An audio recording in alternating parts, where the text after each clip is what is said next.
Greetings to my dear guests on this video. I wish you a pleasant viewing and look forward to your feedback in the comments. The white walls of the ward merged into one endless canvas. 3 weeks in the hospital, and I had already begun to see hidden patterns in their monotony, like when I was a child, looking at the clouds, trying to make out dragons and castles. Only now my fantasies were more prosaic.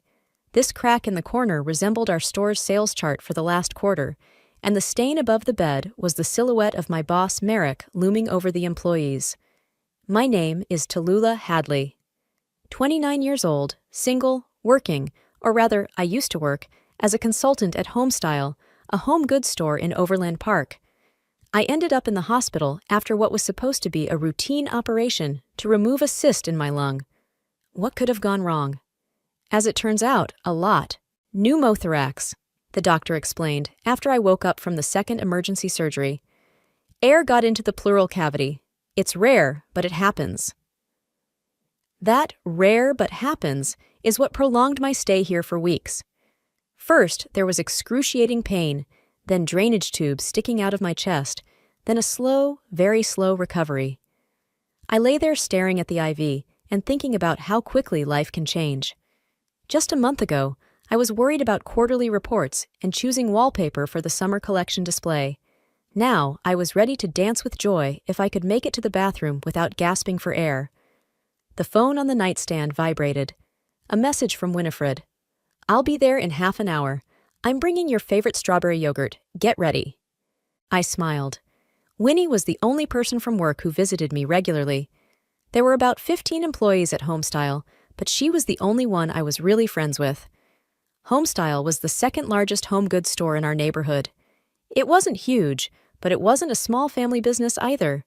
Something in between, stylish, but with prices affordable to the Overland Park middle class. I had been working there for 3 years, starting as a sales assistant and working my way up to senior floor manager. Blinking, I returned to the reality of the hospital room and reached for a glass of water.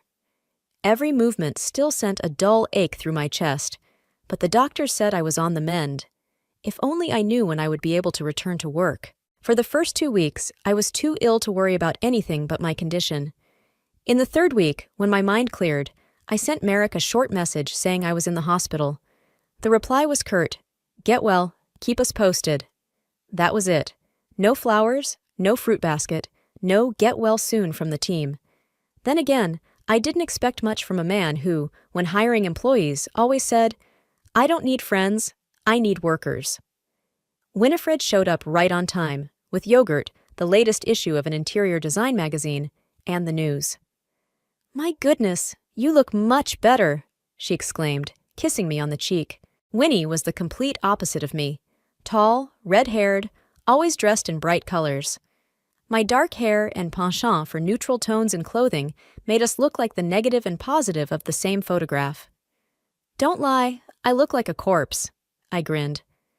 "Well, like a very well-rested corpse," she laughed, settling into the visitor's chair. "Seriously, your complexion is almost human." I gratefully accepted the yogurt. The hospital food was tolerable, but monotonous to the point of toothache. "How's work?" I asked, trying to sound casual. Winifred rolled her eyes. "Merrick is being Merrick." Yesterday, he gave Daryl a dressing down for being 5 minutes late, even though he often comes in at 11 instead of 9. I nodded. Typical Merrick Baldwin, demanding of others and lenient with himself. "What's new?" I continued. "Has anyone been hired to replace me?" Winnie looked away, and I felt something tighten inside me. "No, not yet, but Merrick asked yesterday when you'd be back. I said I didn't know for sure, but the doctors say at least 2 more weeks." "And what did he say?" "Nothing, just grunted and went into his office." We talked a little more about everyday things at the store, the new collection of kitchenware, a difficult customer who was trying to return a clearly used toaster, the broken air conditioner in the back room. "Did you sign the sick note?" Winnie asked suddenly when the conversation started to dry up. I frowned. "Sick leave?" "Well, a sick note. For work." I felt a chill run down my spine. "Winnie, what are you talking about? We don't have official sick leave. We're all on service contracts, remember?" She shifted uncomfortably in her chair. Yes, of course. It's just, my sister works at Bat Home, and they have everything official there. Sick leave, vacation, insurance. I nodded. This wasn't the first time the topic of our strange employment arrangement had come up. When I joined Homestyle 3 years ago, I was surprised that instead of an employment contract, I was asked to sign a service agreement. Merrick explained that it was easier for accounting and more flexible for everyone. In practice, it meant that we worked without an official entry in our employment record book, without vacation pay, and without sick pay. Have you ever tried talking to him about making us official? I asked Winnie. She snorted. I tried once when my grandmother got sick and I needed to take a week off. He immediately got evasive, started talking about the current economic situation and the tax burden, and then he just changed the subject. I haven't brought it up since. I sighed, and the movement echoed with pain in my chest. Is something wrong? Winnie asked, concerned. No, just thinking about how long I'll be lying here, and that Merrick probably isn't thrilled. He'll be fine, she dismissed. Quentin and I have taken over some of your responsibilities. It's not perfect, of course, but the store won't fall apart in a month. A month. The word hung in the air. I had already been lying here for 3 weeks, and the doctor said I needed at least 2 more weeks of recovery. After Winnie left, I stared out the window at the gray autumn sky for a long time. For the first time since I had been in the hospital, I was overcome with anxiety, not about my health, but about my work. I decided to write Merrick a more detailed message. Hello, Merrick. I wanted to let you know how I'm doing. The doctors say I'll need about 2 more weeks in the hospital, then home rest. I hope to be back to work in a month if all goes well. I'll keep you posted. Tallulah. I put my phone down and tried to sleep, but sleep wouldn't come. My mind was racing with thoughts about work, money, and the fact that my service agreement didn't provide any guarantees in situations like this. In the morning, I woke up to the sound of an incoming message.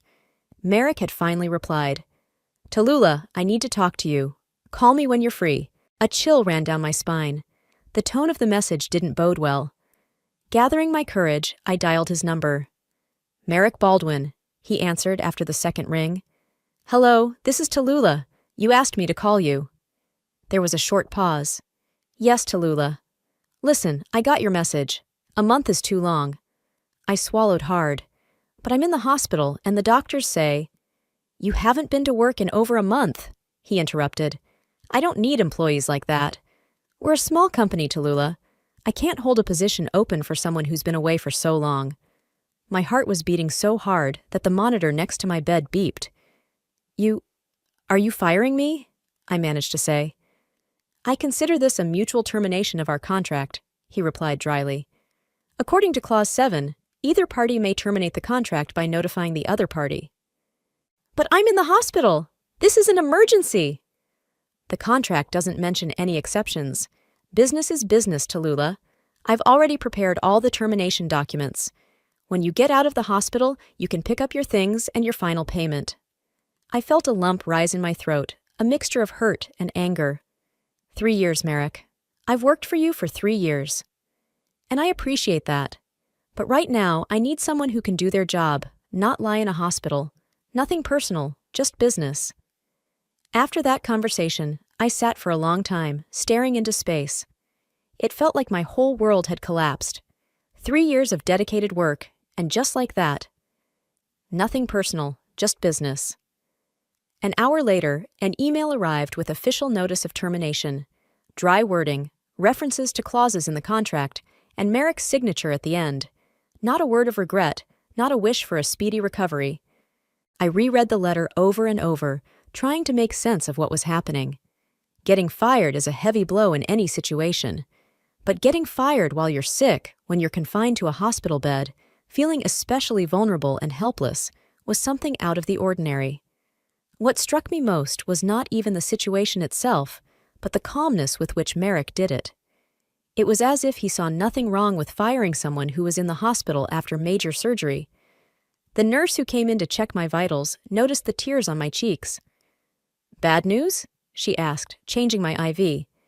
I just got fired, I replied, surprised at how strange those words sounded. She shook her head. While you're in the hospital, is that legal? And then it dawned on me. The whole service agreement instead of a normal employment contract.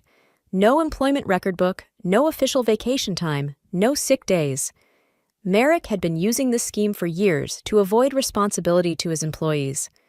I remembered how, when he hired me, he had casually mentioned that it was easier with the paperwork, and I, desperate for a job after months of fruitless searching, hadn't asked any questions. How naive I had been. Another nurse peeked into the room. "You have a visitor, Miss Hadley." Should I let him in? I thought it was Winifred again, but it was Quentin Rowe, another colleague from Homestyle. Tall, thin, with perpetually tousled dark hair, he looked like a typical senior college student, even though he was already in his 30s. "Hi," he said awkwardly, handing me a small package. "Here's some chocolate and the new book by Zadie Smith. Winnie said you like her." I nodded gratefully, trying not to cry again. "Thank you, Quentin. That's very kind of you." He shifted from foot to foot, clearly uncomfortable in the hospital setting. "How are you feeling?" "Physically, better, but emotionally..." I hesitated, wondering if I should tell him. Merrick just fired me, or rather, terminated my contract. Quentin froze, then slowly sank down onto the edge of the visitor's chair. "That's a jerk," he exhaled. "I'm sorry, but there's no other way to say it." I smiled weakly. "That's pretty much what I'm thinking right now." "But this is... You're in the hospital!" He spread his arms wide. "How can you fire someone who's in the hospital? Apparently, it's very easy if that person isn't employed under an employment contract, but as an independent contractor," I replied bitterly. "No protection, no guarantees." Quentin frowned. "Wait, you think that's illegal?"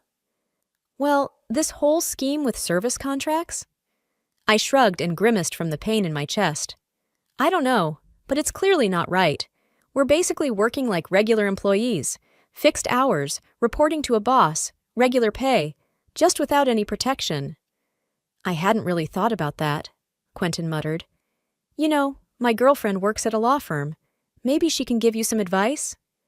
"Thanks, but right now I need to get better first," I sighed. "Then I'll think about what to do next." After Quentin left, I lay there for a long time, staring at the ceiling and realizing the full extent of my vulnerability. No job, huge medical bills that would soon start arriving, and no legal protection. And then something clicked inside me. Maybe it was the combination of painkillers in my blood or simple human resentment. But I suddenly realized that I didn't want to leave things as they were, that I couldn't let Merrick treat people like that. To me. I reached for my phone and texted Winifred. "We need to have a serious talk about our jobs at Homestyle. When can you come over?" The reply came almost instantly. "Tomorrow after work. What happened?" "Merrick fired me."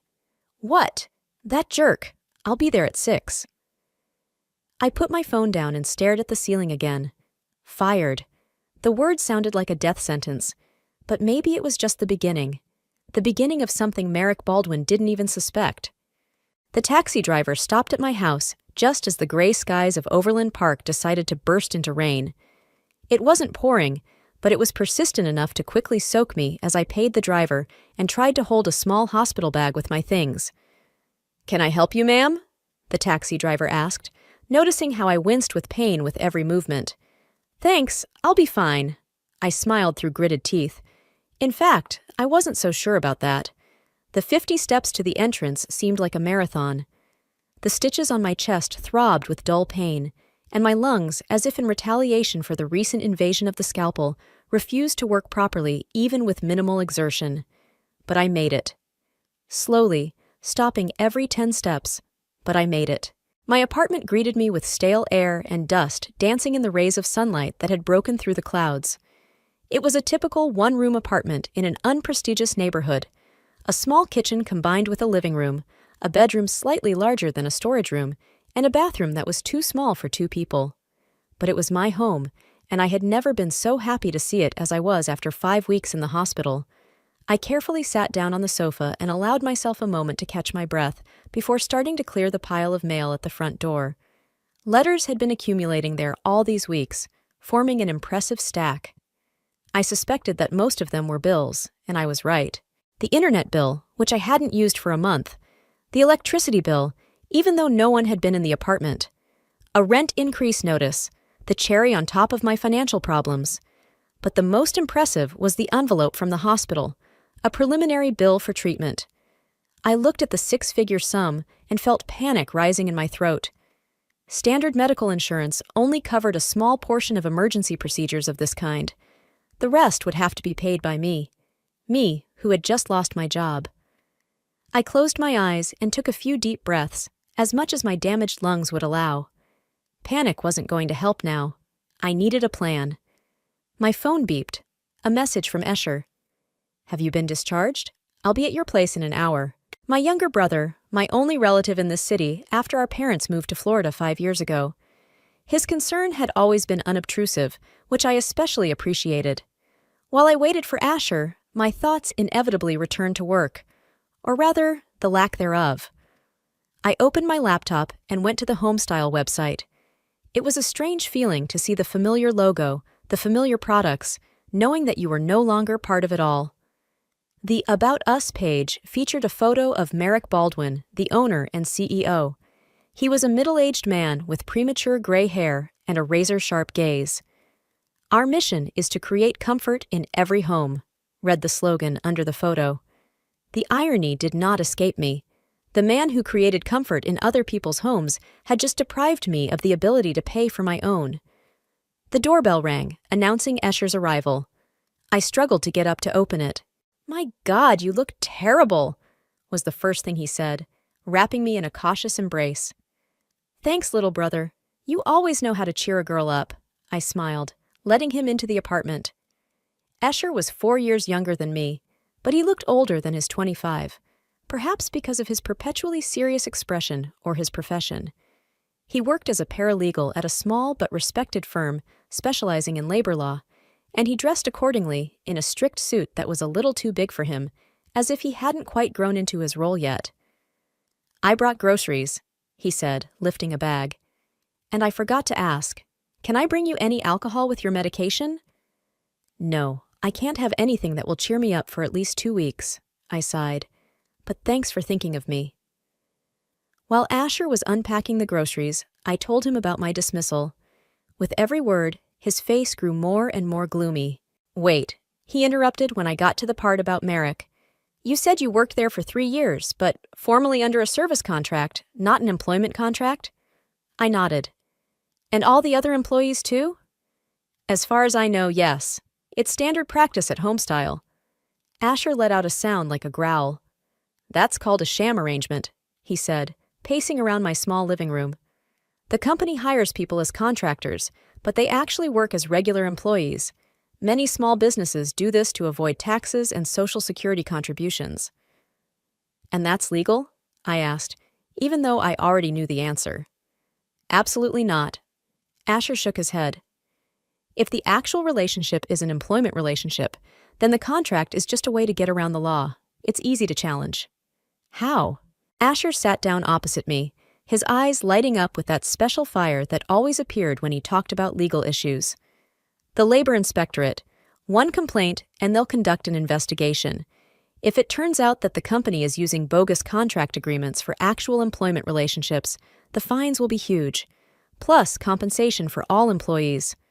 I slowly digested what I had heard. Compensation?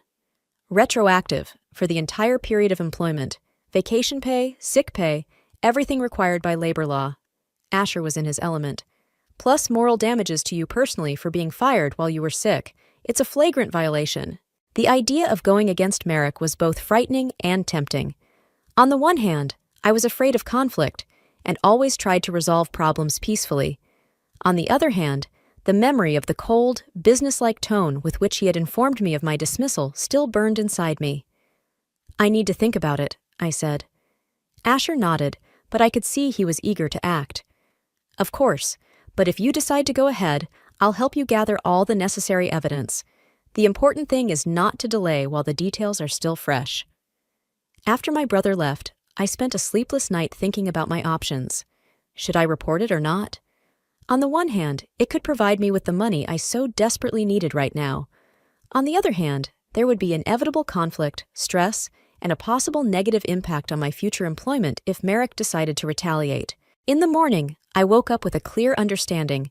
I needed more information before making a decision. And to start with, it would be worth talking to someone who knew the situation from the inside. I called Quentin and asked him to come over. To my surprise, he agreed immediately, even though we had never been particularly close. "I just don't understand why you don't want to meet with Winnie," he said when he showed up at my apartment 2 hours later. "Because Winnie still works for Merrick," I replied, letting him in, "and what I want to talk about could put her in an awkward position." Quentin nodded, accepting my explanation. He looked out of place in my small living room, too tall for the low ceiling, too angular for my soft furniture. "How are you feeling?" he asked, sitting down cautiously on the edge of the sofa. "Physically, better," I replied honestly. "Mentally, terrible." I told him about my financial problems, the bills that kept coming, the prospect of being homeless if I didn't find a job soon. "What about unemployment benefits?" he asked. I smiled bitterly. "What benefits? I was never officially employed by Homestyle. I was an independent contractor, remember?" Quentin shook his head. "This whole contract thing is a scam. You know, Merrick's been doing it since he opened the store. I heard him bragging to another business owner that he saves about 40% on taxes and benefits." I felt anger boiling up inside me. "And he gets away with it?" "So far, yes," Quentin shrugged. "None of the employees have complained. Most of them need the work, even under those conditions." That brought me to my main question. "Quentin, my brother works at a law firm. He says that contracts like this are illegal if the relationship is actually an employment relationship. Would you confirm that if I filed a complaint?" He visibly tensed up. "Are you seriously considering this?" "I'm considering the fact that I was fired while I was in the hospital recovering from surgery," I said firmly. "And now I have huge bills I can't pay, and no protection that I would have had under the law if Merrick had hired me officially." Quentin was silent for a good minute, staring out the window at the drizzling rain. Finally, he turned to me. "This could hurt everyone. Merrick will be fined, the store may close, people will lose their jobs. Or everyone will receive compensation and official employment," I objected. "Isn't that better for everyone in the long run?" "Perhaps," he agreed reluctantly. "But not everyone thinks so. Do you?" He paused again, then sighed. "I'll support you. If necessary, I'll testify. But it won't be easy, Tallulah. Merrick isn't the type to go down without a fight." After Quentin left, I felt a surge of energy despite my physical weakness. For the first time since I was fired, I felt a sense of direction, a purpose. I opened my laptop and started making a list of everything that could prove my employment with Homestyle. The store schedule that Merrick sent out every week, messages with work instructions, photos of me in my store uniform. All these digital traces proved that I was not an independent contractor, but an employee. 2 days later, when I had gathered enough information, Winfred called me. "How are you?" she asked. "Sorry I didn't stop by. It's been crazy at work since you left." "Left," I noted to myself. "Not fired." Interesting choice of words. "I'm managing," I replied. "How's the store?" "Merrick hired someone new to replace you, some nephew of his. He's completely green and knows nothing about retail." I felt a pang of hurt. They replaced me so easily. "Is he on a contract too?" "How else?"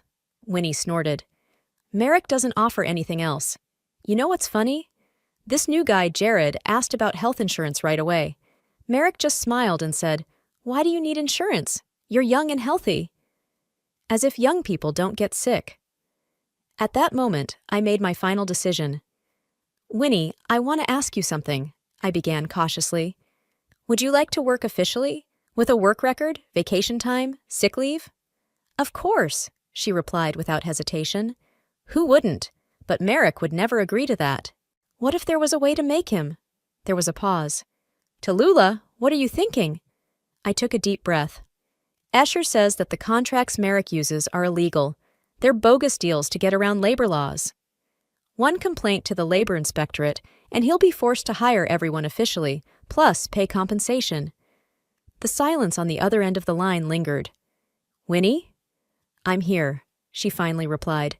"Just thinking. This is serious, Tallulah." "I know." If you file a complaint, and if everything turns out the way your brother says, it will change everything for all of us. For the better, I emphasized. But what if it doesn't work out? What if Merrick gets out of it? He'll fire everyone who supported you. I've already considered that risk. Asher says the evidence is clear. The fact of an employment relationship is easy to establish. Schedules, instructions from management, fixed working hours, uniforms, these are all signs of an employment contract, not a contract for services. Winnie sighed. I don't know, Tallulah. I need this job. I have a car loan. I help my parents. I understand, I said gently. And I'm not asking you to get actively involved. Just, if it comes to that, don't deny the obvious. I'll think about it, she replied after a pause. Keep me posted, okay? After talking to Winnie, I decided to see how widespread the problem was. I spent the next few days calling former Homestyle employees whose contact information I still had. The stories were similar. Everyone was hired on a contract basis, and no one received vacation or sick pay. Several people said they had tried to raise the issue with Merrick, but always received evasive answers or outright refusals. A conversation with Laurel Pugh, a former Homestyle accountant, proved particularly valuable.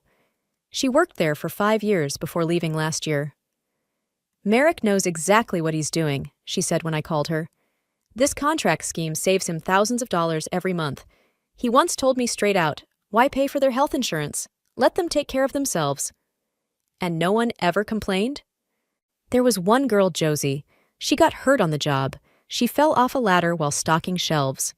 Merrick not only refused to pay for her medical bills, he made her sign a paper saying it was her fault. She wanted to sue, but she ended up just quitting. She was too scared. With every new conversation, my resolve grew stronger. What Merrick was doing wasn't just unfair. It was illegal, and I was probably the only one who could change it. A week after I got back from the hospital, Asher brought me a complaint form for the labor inspectorate. Are you sure? He asked, handing me the document. If you start this, there's no turning back. I took the form and slowly scanned the lines. What will happen to the other employees? If the inspector finds violations, Merrick will have to hire everyone officially, plus pay them compensation for the entire period they worked. What if he decides to close the business? Asher shrugged. Maybe. But that's his problem, not yours. He's been breaking the law for years, Tallulah. Do you think he should get away with it? I knew the answer, but I still hesitated. It was one thing to fight for your rights, but quite another to affect the lives of other people. I talked to a few former employees, I said. They all confirmed that they worked as regular employees, but under contract. One girl even got injured on the job, and Merrick refused to pay her. See? Asher nodded. That's systematic violation. But what if I'm wrong? What if these contracts are legal after all? Asher looked offended. I studied law for 5 years, Tallulah, and I've been working at a firm specializing in labor law for 2 years. I'm telling you, what Merrick is doing is a classic example of a sham arrangement. If an employee has a fixed workplace and working hours, follows internal rules, carries out management instructions, and receives a fixed salary, it's an employment contract, whatever you call it. I sighed, acknowledging that he was right. I'm just scared, Asher. It's a big step. Of course it's scary, he said gently. But you said yourself that Merrick fired you when you were in the hospital after your surgery, without even giving you time to recover. That's inhumane, Lula, and illegal. He was right. The memory of that cold phone call still burned inside me. Okay, I finally decided. I'll do it. I spent the next 2 days filling out the complaint form and gathering and organizing evidence. To my surprise, I had quite a lot. Messages from Merrick with work instructions, shift schedules, photos of my workplace, and statements from colleagues. Asher helped me draft everything in a legally sound manner. When everything was ready, I stood there with the envelope in my hands. My decision could change the lives of many people. For the better, I wanted to believe. But who knew for sure? You're having doubts, Asher remarked, watching me. It's normal to have doubts, I replied, especially when it's not just about me. But do you think it's the right thing to do? I thought about it. Was it right to challenge a man who had broken the law for years? Was it right to fight for justice not only for myself, but for everyone who worked in such conditions? Yes, I said firmly. I think it's the right thing to do. Then send it. Asher nodded. I took a deep breath and dropped the letter in the mailbox. There was no turning back now. The letter complaining about Merrick Baldwin and Homestyle was on its way to the labor inspectorate, and all I could do now was wait for the consequences of my decision. I had to wait 10 days for a response from the labor inspectorate. 10 agonizing days when every phone call made me jump and every letter in the mailbox made me nervous. During that time, I almost changed my mind 3 times and even dialed the inspectorate's number once to withdraw my complaint, but at the last moment I hung up. What's done is done. I tried to fill my time looking for a new job, but the Overland Park job market was in no hurry to welcome me with open arms. Even in the few places where I managed to get an interview, the recruiters became noticeably colder when they heard about my sick leave. No one wanted to hire an employee who had just undergone major surgery. On the 11th day after sending my complaint, when I had almost resigned myself to the idea that my letter had been lost in the bureaucratic jungle, the phone rang. "Miss Headley?" a female voice said on the other end of the line. "This is Olivia Wright from the Labor Law Enforcement Division. We have received your complaint against Homestyle." My heart skipped a beat. "Yes, that's me. Your complaint has been accepted for review. We are starting an investigation. Inspectors will visit the company in the coming days. You may be asked to provide additional testimony. Are you prepared to do that?" I swallowed hard. "Yes, I'm ready." "Good. And one more thing, Miss Headley." Olivia's voice took on a warmer tone. "I want you to know that it takes courage to file a complaint like this. Many people are afraid to speak up against their employers, even when their rights have been violated." After the call, I sat staring into space for a long time. It felt like jumping off a cliff. I had already pushed off, but I hadn't fallen yet. It was scary and exciting at the same time. Winifred was the first to tell me about the investigation. Her message came at 9 the next morning. "Some people came to the store to investigate. Merrick is as pale as a sheet. Is this your doing?" I didn't deny it. "Yes, they're from the labor inspectorate." The reply came an hour later. "Merrick is furious. He's locked himself in his office with the inspectors. Everyone is on edge." By lunchtime, I received another message from Winnie. "The inspectors have asked for our contracts and schedules. Merrick is running around like a headless chicken. What's going to happen next?" "I don't know," I replied honestly. "But if everything goes as it should all be officially hired." "What if not? What if he just fires everyone?" I asked myself that question many times. "He can't fire you in retaliation for the inspection. That would be another violation." I was on pins and needles all day, waiting for news. It came, but not from Winnie or the inspectors. At 3:47 p.m., there was a loud knock on my apartment door. Looking through the peephole, I saw Merrick Baldwin's face contorted with anger. My first instinct was not to open the door, but I knew this conversation was inevitable, and it was better to have it now, on my turf. With my heart pounding, I opened the door. "You!" Merrick blurted out without greeting me. He was wearing the same strict black suit as always, but his tie was askew, and there were sweat stains on his shirt. "You filed a complaint with the labor inspectorate." It was a statement, not a question, but I nodded anyway. "Yes." He clearly hadn't expected such a direct admission and was momentarily speechless. You realize what you've done?" he finally managed to say. "Do you understand what could happen to the store? To all the employees?" "I understand," I replied calmly, although inside I was trembling. "They'll get what they're entitled to by law: official employment, Social Security, sick pay." Merrick made a strange sound, something between a laugh and a groan. "Do you seriously think I can afford all those payments? The store is barely making ends meet." "Did you seriously think you could violate labor laws for years and no one would complain?" I retorted. His face turned red. "This is revenge, isn't it?" "For firing you? You've decided to ruin the whole business because of a personal grudge?" I felt a wave of anger rising inside me. "It's not a personal grudge. It's blatant injustice," I said, trying to keep my voice steady. "You fired me when I was in the hospital after surgery. You didn't even give me time to recover. Do you know what that's called? Inhumane. Business is no place for humanity, he snapped. I can't keep an employee who's absent for months at a time. I was absent because of surgery, and if you had hired me officially, I would have been entitled to paid sick leave. Which would have ruined the company.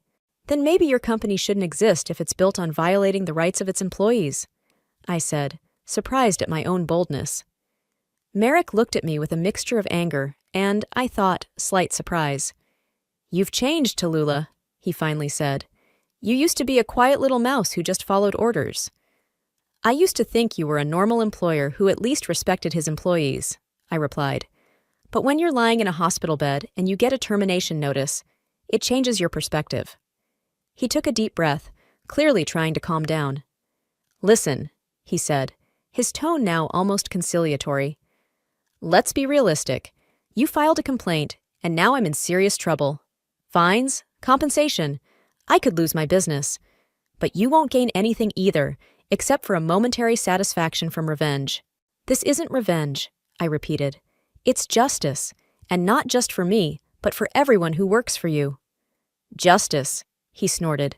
Do you know how much all this compensation is going to cost? For 3 years, for you, for Winnie, for the rest of them? It'll ruin me. You should have thought about that when you decided to cut corners on official employment, I said firmly.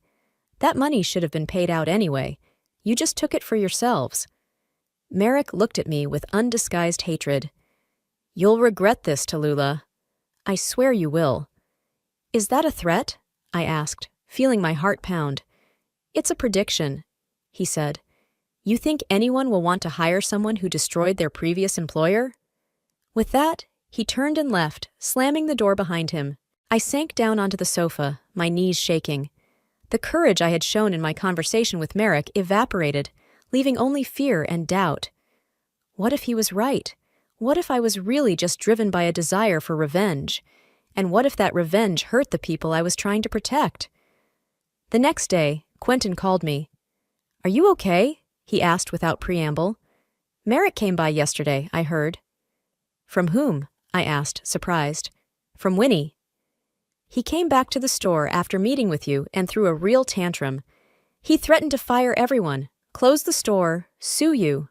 The whole shebang. And what about the others? I asked cautiously.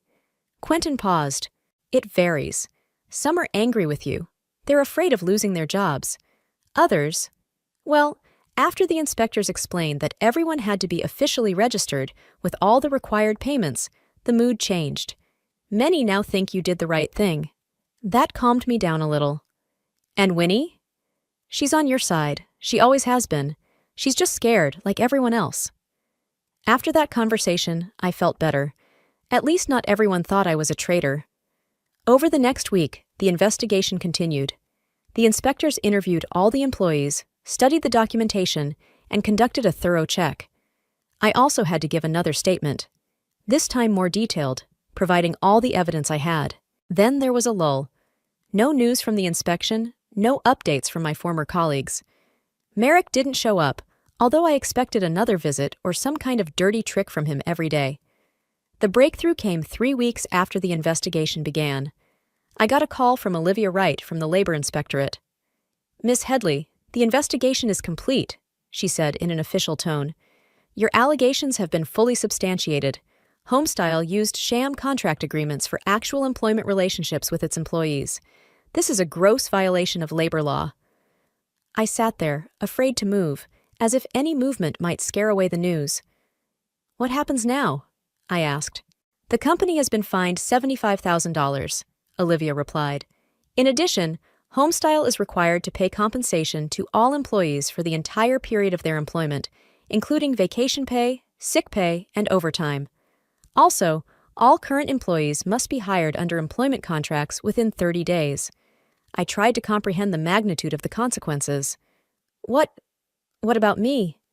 Your dismissal during your illness has been deemed unlawful, she continued. You are entitled to compensation for wrongful termination, plus all unpaid wages for the 3 years you worked. According to our preliminary calculations, that's about $38,000. $38,000. An amount that could cover my medical bills and give me time to find a new job.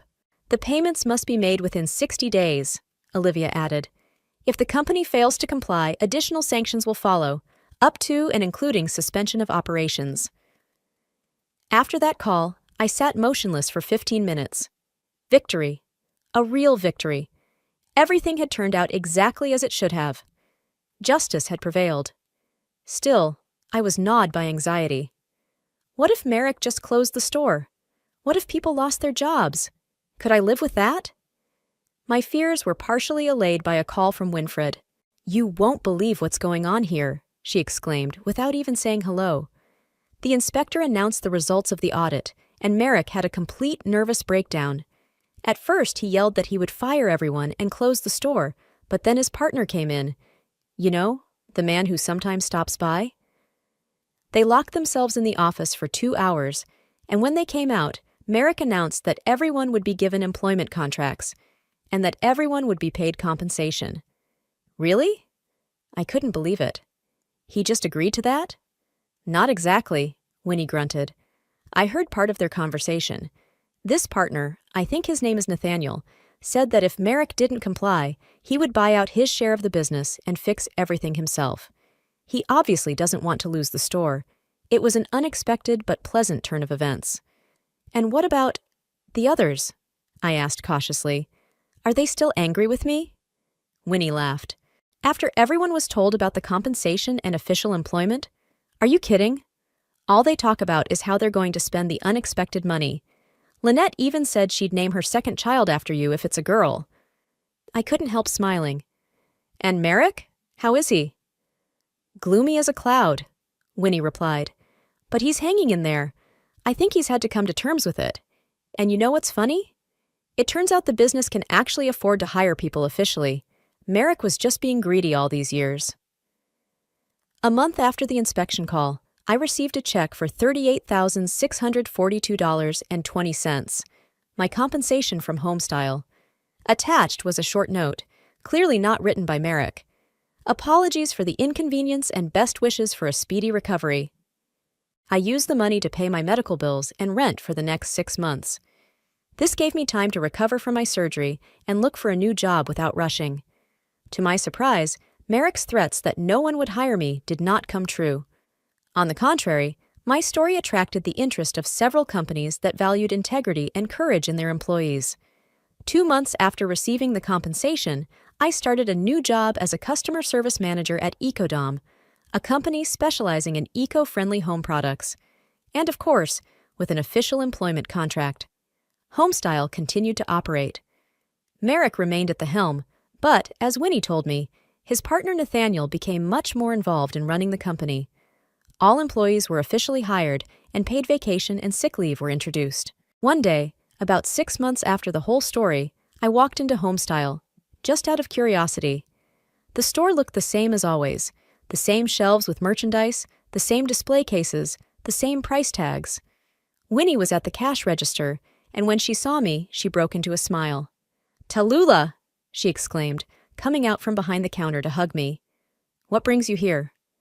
"I was passing by and thought I'd stop in," I replied. "How are you? How's work?" "Better than ever," she said sincerely. "Can you believe it? I even have health insurance now, and 2 paid days off a week, and I can plan my vacation." I couldn't help but smile at her enthusiasm. "And Merrick?" "Still here, still grumbling," Winnie shrugged. "But not as much. I think he's starting to realize that complying with labor laws isn't going to bankrupt him. He even raised salaries a little last month." As we were talking, Merrick Baldwin himself came out of his office. He noticed me immediately, and a mixture of emotions flashed across his face. Recognition, surprise, something like anger, but it quickly faded. We stared at each other across the store, and I waited for his reaction. Would he yell at me? Fire me? Ignore me? To my surprise, he simply nodded, briefly, reservedly, but it was still acknowledgement. I nodded back, and he disappeared back into his office. "Wow," Winnie breathed. "That's the closest thing to an apology I've ever gotten from him." As I left the store, I felt a strange sense of satisfaction. Not the triumph of a winner, Not the gloating over a defeated opponent, but a simple, calm satisfaction that I had done the right thing. I wasn't fighting against Merrick, I was fighting for justice, for myself and for others. In the end, everyone won, even Merrick himself, although he would probably never admit it. My sick leave, which had so unexpectedly brought about so many changes, had long since ended. The scar on my chest had faded, but it hadn't disappeared completely, a reminder of what I had been through. Sometimes, when I'm preparing for an important conversation or a difficult decision, I touch it with my fingers and remember how I lay in the hospital, helpless and frightened, and how I received that cold letter of dismissal. But most often, I remember the moment when I dropped the envelope with the complaint into the mailbox. The moment when I decided not to remain silent, not to accept injustice as inevitable, but to fight, even if it was scary, even if the consequences were unknown. One envelope, one decision, and so many changes, in my life, in the lives of my former colleagues, even in Merrick's life. I don't know if he has changed internally, if he has learned something important about humanity and justice. But at least on the surface, everything has changed for the better. Sometimes I wonder, how many more people accept injustice as a given? How many Merricks are there who take advantage of other people's vulnerability and fear? And how many more Towels are there who are ready to say, no, this is wrong? I'm not an activist or a global justice warrior. I'm just a person who once decided that I would no longer remain silent. And if my story inspires even one other person to do the same, then it was all worth it. My new boss at Ecodom, Imogen Price, often says, we can't change the whole world at once, but we can make our little piece of it better. I like that philosophy. I've made my little piece of the world better. And now, when I get my paycheck with official deductions, when I plan my first paid vacation, when I know that if I get sick, my job will still be there for me, I feel like it was worth it. Even with all the fears, doubts, and stress I went through, I would do it again. Because some envelopes are worth sending. Some letters need to find their recipients. And some consequences, no matter how scary they may seem at first, turn out to be exactly what you need.